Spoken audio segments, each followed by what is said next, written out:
सिट्टू मजदूर संघ की प्रदेश इकाई ने आज श्रम विभाग की कार्यप्रणाली पर प्रश्न चिन्ह लगाते हुए झाड़माजरी में धरना प्रदर्शन किया।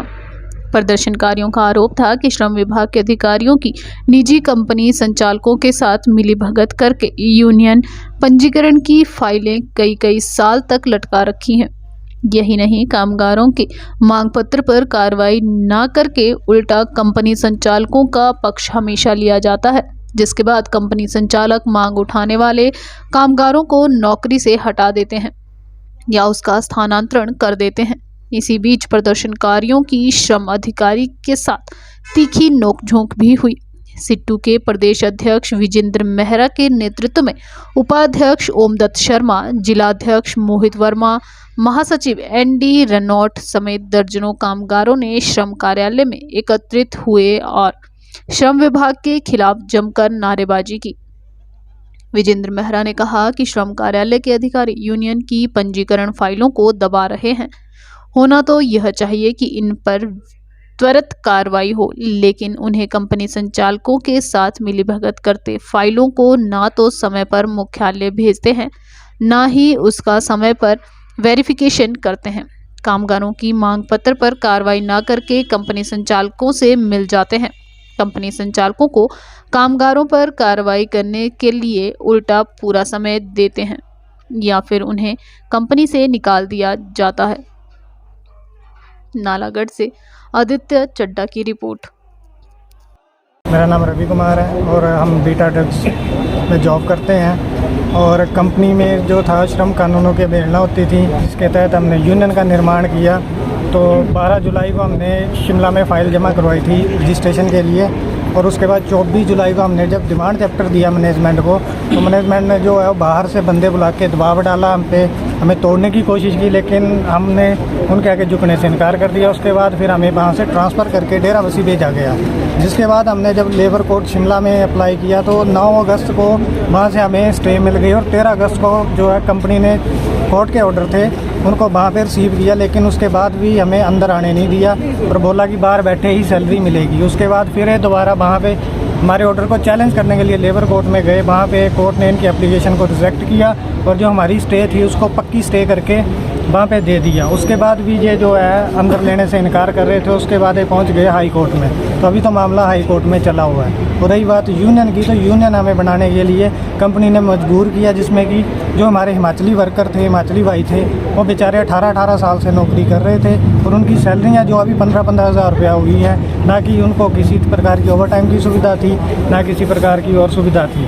और जब इस बारे में बोला तो अभी भी जो हमारे अंदर मेंबर काम कर रहे हैं उनको डराया धमकाया जा रहा है कि जैसे इन लोगों की फाइलें बनी हैं वैसे आप लोगों की फाइलें बनाई जाएंगी और अभी भी आपके पास मैं है, इस यूनियन को छोड़ दो।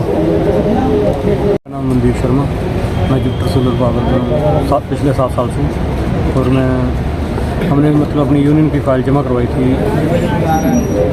31 दिसंबर 2020 में, और अभी तक उसका कोई रजिस्ट्रेशन वगैरह नहीं हुआ है। तो हमने लोग लेबर ऑफिसर से यही मांग की है कि हमारी जो रजिस्ट्रेशन की फ़ाइल है वो मतलब जल्द से जल्द ऊपर भेजी जाएगी। उद्योग में ऐसा था कि मतलब पिछले कुछ 3-4 सालों से कोई भी किसी भी वर्कर की मतलब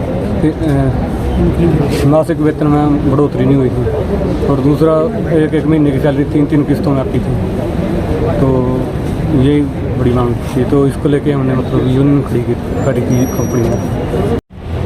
CITU जिला सोलन कमेटी की ओर से आज जो BBN का लेबर ऑफिस है झाड़माजरी में, वहाँ पर ये प्रदर्शन हमने किया है। मुख्य मुद्दा ये है कि जिस तरीके से BBN के इलाके में जो यूनियनों का निर्माण हो रहा है, उसका जो पंजीकरण है, इस देश के अंदर जो है यूनियनों के पंजीकरण का कानून 1926 का है, और उसके अनुसार पंजीकरण होना चाहिए, उनका सत्यापन होना चाहिए, वेरिफिकेशन होनी चाहिए, और मज़दूर को जो पंजीकरण के ज़रिए कानूनी वैधता मिलती है वो होना चाहिए। लेकिन देखने में ये आया है कि कई वर्षों तक लेबर ऑफिस के अंदर जो है फाइलें पड़ी रहती हैं, यूनियनों का वेरिफिकेशन नहीं होता, जिसके कारण यूनियन का रजिस्ट्रेशन भी नहीं हो पाता है। तो जिसके कारण जो है जो कंपनी प्रबंधन है वो मज़दूरों का दमन करते हैं, उनका शोषण और ज़्यादा करते हैं। यहाँ तक कि जब यूनियन के लिए मज़दूर अप्लाई करते हैं तो रजिस्ट्रेशन ना होने के कारण उनको नौकरियों तक से निकाला जाता है या ट्रांसफ़र कर दिया जाता है या दूसरे तरह की विक्टिमाइजेशन की जाती है। तो एक मुद्दा तो ये था कि ये कार्य जो है 45 दिन के अंदर किया जाए, क्योंकि देश के कई राज्यों में 45 दिन के अंदर जो यूनियनों का रजिस्ट्रेशन होता है। दूसरी बात ये है कि श्रम कानूनों की भी बड़ी स्तर पर जो है अवहेलना जो है बीबीएन के इलाके में हो रही है, और इसमें जो लेबर ऑफिस की भूमिका हो सकती है कि देश के जो 44 श्रम कानून अभी भी कायम हैं, बेशक 4 लेबर कोड बन गए हैं, वो श्रम कानून जो है यहाँ पर लागू नहीं किए जा रहे हैं। मज़दूरों को न्याय नहीं मिलता है। मज़दूरों के जो मांग पत्र हैं, उन मांग पत्रों पर जो है कई महीने तक जो है वार्तालाप नहीं होती है, उसका समाधान नहीं होता है। लेबर ऑफिस की जो समझौता वार्ता में भूमिका होनी चाहिए, उससे एक तरह से बिल्कुल निष्क्रिय भूमिका जो लेबर ऑफिस की नज़र आती है। तो इन सारे मसलों को लेकर जो है आज हम यहाँ पर आए थे, एक प्रदर्शन हमने किया, उसके बाद जो है बातचीत भी लेबर ऑफिसर से हुई है और ये आश्वासन उन्होंने दिया है कि इन सारी चीज़ों को हम देखेंगे। हम ये कहना चाहते हैं कि अगर बीबीएन के इलाके में मज़दूरों को न्याय नहीं मिलता है, श्रम कानूनों की पालना नहीं होती है, यूनियनों का वेरिफिकेशन और रजिस्ट्रेशन टाइम से नहीं होता है, तो निश्चित तौर से मज़दूर लामबंदी करेंगे। और अभी 28-29 मार्च को पूरे देश में 2 दिन की राष्ट्रव्यापी हड़ताल हो रही है। बीबीएन के अंदर, हिमाचल के अंदर सबसे ज़्यादा मज़दूर अगर एक जगह कहीं हैं वो बीबीएन के इलाके में, जहां 2 लाख से ज़्यादा मज़दूर जो है काम कर रहा है। हम आज के इस प्रदर्शन के माध्यम से मज़दूरों से भी अपील कर रहे हैं कि 28-29 मार्च की हड़ताल को सफल बनाएं और भारी तादाद में जो है सड़कों पर उतरकर जो है लामबंदी भी करें, प्रदर्शन भी करें और अपने अपने उद्योग को बंद करके जो है केंद्र सरकार और प्रदेश सरकार की जो मजदूर विरोधी नीतियां हैं, जिसमें खास तौर पर जो लेबर कोड का सवाल है, 21,000 रुपये वेतन का सवाल है, जिसमें जो ठेका प्रथा उस पर रोक लगाने का सवाल है, आउटसोर्स के लिए नीति बनाने का सवाल है, पुरानी पेंशन बहाली का सवाल है, और इसके साथ जो नियमितीकरण का सवाल है आंगनवाड़ी वर्कर्स के या मिड डे मील आशा वर्कर्स के, ऐसे बहुत सारे सवाल हैं। सार्वजनिक क्षेत्र जो है उसको बचाने का सवाल है। इन सारे सवालों को लेकर ये 28-29 मार्च की हड़ताल हो रही है। इसमें बढ़ चढ़ कर जो मजदूरों से भी हम लामबंदी करने का आह्वान कर रहे हैं। सर देखिए, हम यही कहना चाहते हैं कि प्रॉब्लम क्या है कि जहाँ जहाँ औद्योगिक क्षेत्र हैं वहाँ पर जो अधिकारी हैं वो कई वर्षों तक वो बैठे रहते हैं, और आपको सब मालूम है इसका एंगल क्या है।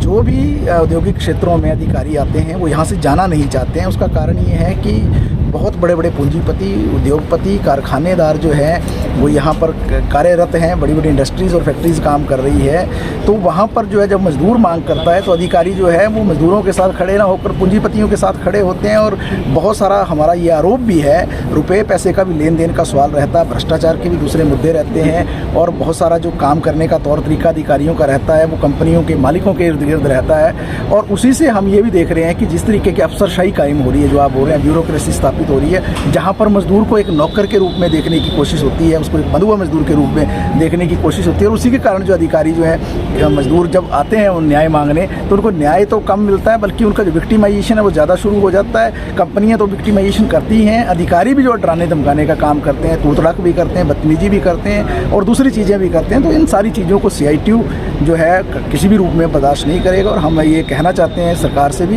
इन मसलों पर तुरंत जो है हस्तक्षेप करें, और जो कार्यप्रणाली जिस तरीके से लेबर ऑफिस की पूरे हिमाचल प्रदेश के अंदर बिगड़ रही है और मजदूरों को न्याय नहीं मिल रहा है और मजदूरों को बंधुआ मजदूर के रूप में वो स्थापित करने की कोशिश कर रहे हैं, उसका हम करारा जवाब देंगे।